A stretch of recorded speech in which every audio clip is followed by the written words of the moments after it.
film sedih-sedihan lagi nih, Bay. Adistizar lagi. Oke, jadi kalau cuma bedanya gini, kalau yang lagi naik ini tren film sedih-sedihan dengan tema sentral ibu, sekarang tokohnya rata-rata anak muda. Anak muda. Selamat datang Carla. Rumah ini tempat tinggal pasien yang sedang menjalani pengobatan di rumah sakit.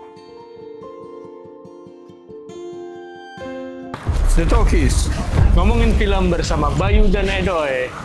Rumah Singgah ini kembalinya Dian Senu Prastowo tuh ke genre drama. Oke. Belakangan dia lebih banyak di thriller dan horor. Oke, Adisti Zara ini kayaknya film terakhir dia sebelum hiatus. Iya. Karena dia kan punya anak dan Iya. pasti tahun pertama kan akan Sibuk. Ya, Gitu. tahun pertama, tahun kedua bahkan. Ya, jadi Syukur-syukur tahun kedua ada yang inget sama dia. nah, jadi ini mungkin kesempatan terakhir kita untuk lihat Zara di layar lebar dalam waktu 2 tahun. Ya, gak akan ada rahasia apapun loh. Gak ada yang rahasia-rahasiaan. Kenapa bohong?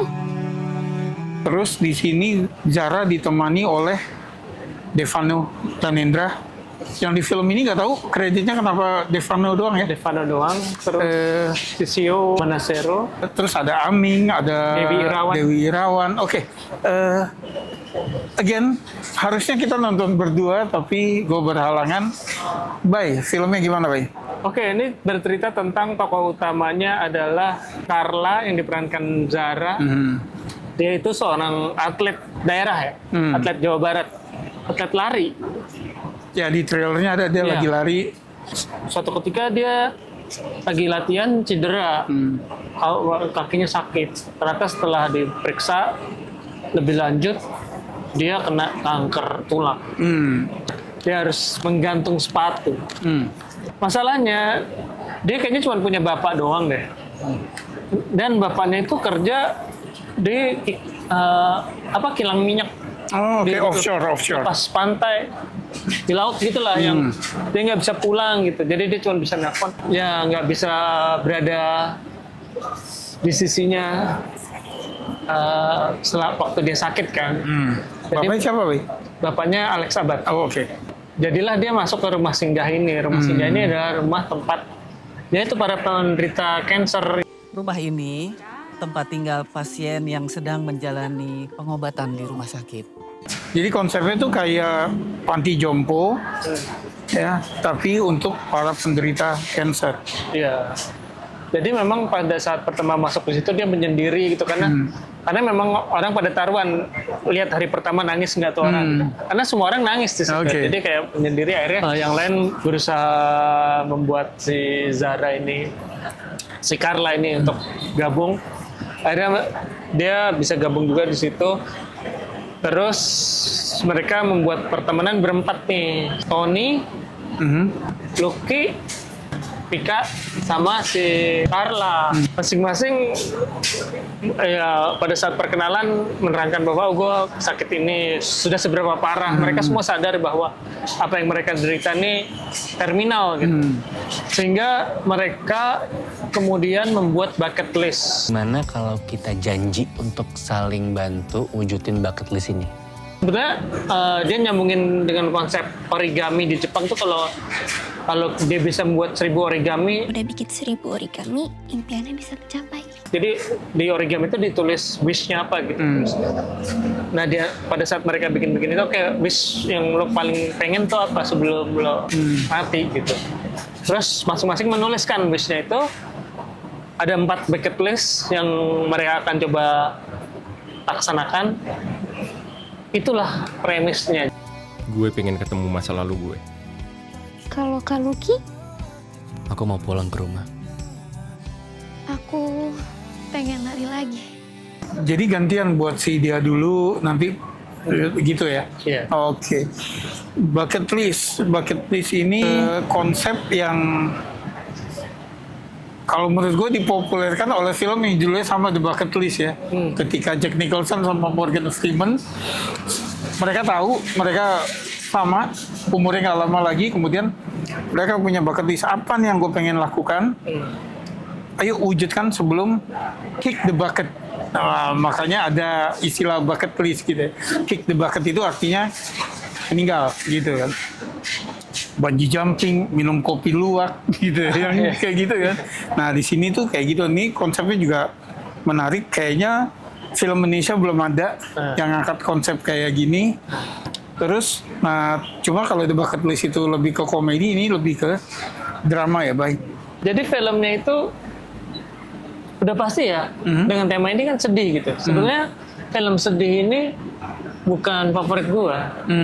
Apalagi orang-orang yang pernah berhubungan sama penyakit cancer, apa namanya ya, kalau gue maunya ngeliat yang happy gitu. Jadi ini temanya sangat somber gitu, sangat Bleak downer ya? gitu, bleak gitu. Tapi mungkin ada marketnya. Jadi gue gini, ini kan film sedih seperti gue bilang, tapi musiknya itu kayak banyak banget Lagunya apa musiknya? back sound musik. Oh, oke. Jadi back sound musiknya tuh yang mendayu-dayu sedih, yang seolah-olah memaksa lo untuk sedih lo saat ini gitu lah, kayak yang mendikte lo terlalu banyak kalau kalau menurut gue ya. Kayak nggak percaya ya Itu bahwa bukan selera gue juga gitu. Jadi memang ada beberapa hal yang bukan selera gue. Kalau dari segi acting, Kamu janji ya, gak akan ada rahasia apapun loh. Gak ada yang rahasia-rahasiaan. Kenapa bohong? gue puas dengan Zara. Ya oke semua sih actingnya gitu. Apalagi kayak Bu Dewi Irawan juga punya pengalaman real sama penderita cancer kan. Jadi pada saat apa yang dilakukan di situ, dia nangis, dia apa tuh believable banget. Oke. Karena dia ngerawat adiknya ya. Ya. Ada Aming di situ yang harusnya berperan sebagai comic relief, gitu. Tapi entah terlalu dikit, entah nggak kena. Emang porsi dia dikit sih. Oh, oke. Nggak ngelihat benar-benar komedinya digarap dengan rapi. Karena memang bukan itu intinya. Ya. Jadi intinya pengen sedih-sedih, pengen membuat lo nangis. Gitu. Walaupun memang nggak cuma itu, tapi bagaimana lo mewujudkan mimpi lo, bagaimana lo berusaha mendapatkan cinta juga di tengah ketidakpastian dunia ini. Apa sih yang lo harapkan gitu?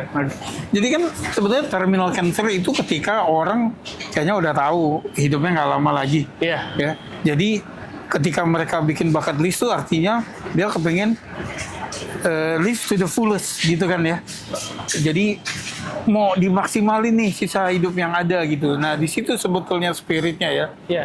Oke, tadi lo bilang soal Dewi Irawan sebagai orang yang dalam real life pernah merawat penderita cancer. Dia jadi pengurus yayasan itu. Rumah singgah itu. Nah, terus lo dan gue juga sama pernah merawat orang yang cancer. orang ya cancer, dalam hal ini orang tua kita gitu kan ya. Nah, lo ketika nonton ini jadi keinget itu, jadi down atau malah lo jadi harusnya yang gue ngeliat beberapa penonton yang ditanya kenapa nangis, oh karena saya punya kerabat yang cancer dan saya teringat dia, jadinya saya nangis gitu. Tapi kalau gue nggak merasa gitu, karena mungkin gue itu tadi apa namanya udah memperhatikan musiknya nih terlalu mendayu-dayu. Tidak cukup percaya bahwa apa yang kelihatan itu bisa dirasa oleh penonton ya. Sama kan premisnya menarik ya. Terus mereka tuh kayak punya halangan yang terutama adalah mereka harus diem-diem, nggak pengetahuan si Bu Dewi. Ya, pengurus panti, pengurus panti rumah ini. singgah. Maksud gua kenapa nggak diomongin aja? Oh, ini kita nih pasien-pasien kanker. Kita punya bucket list. Terus bisa nggak ibu bekerja sama supaya kami nggak harus malam-malam keluar ngumpet-ngumpet? Kayak gitu loh. Jadi kita nggak cukup dikasih alasan. Nggak cukup dikasih mereka alasan. Harus sembunyi-sembunyi ya. Ya, karena ibunya baik dan Dan dia tahu banget sama orang-orang ini, wah orang ini akan meninggal nih, orang ini sebentar lagi akan meninggal, aku akan merawat. Ya kan, dia adalah orang yang rasionalnya akan bilang, oh silakan nak. Atau malah mensupport ya. Iya, support. Oh, Nah itu jadi kayak ya gitulah, believability-nya agak berkurang buat gue. Jadi, tapi kalau misalnya lo nggak mikirin itu, ya oke lah. Oke. Yang penting lagi dengan ensemble ya. Di sini kan berempat ya karakternya. Ini cukup distinct nggak perbedaan masing-masing karakter di sini? Ya sih kayak Tony ini yang Kebule-bulean. bule banget gua. Jadi gue sebenarnya kayak aduh ini bule banget ya. Oh, oke. Agak-agak miscast kalau menurut gue ya. Tapi emang bule nggak boleh sakit. Iya. Mungkin aja balik kan. Gitu. Cuman dia kayak bandel gitu. Kalau si Stefano Lucky ya nice guy. Kalau Carla ya sedikit-sedikit apa ya, tadinya introvert, egois gitu, tapi berkembang lah. Oh, karena dia atlet, dia kan kompetitif ya. Jadi mungkin egoisnya berangkat dari situ. Kenapa bohong?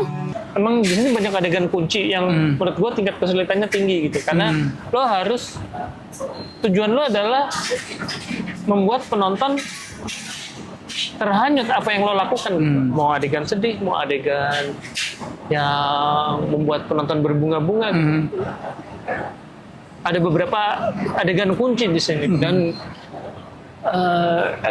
yang gue terkesan ada satu adegan pada saat nggak bersedih-sedihan gitu. Jadi pada saat romansnya justru gue ngerasa dapat banget si Zara di sini.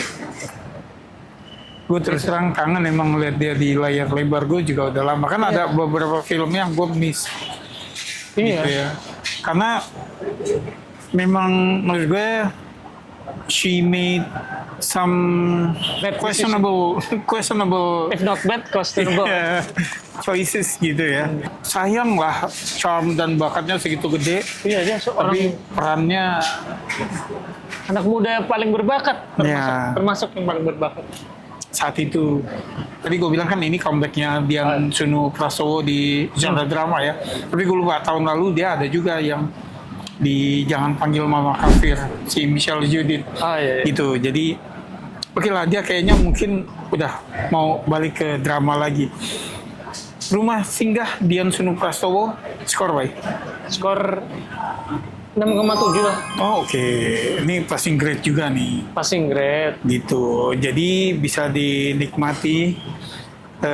Gue nggak tahu lo rekomendasikan ini ke cancer survival dan caregiver gak?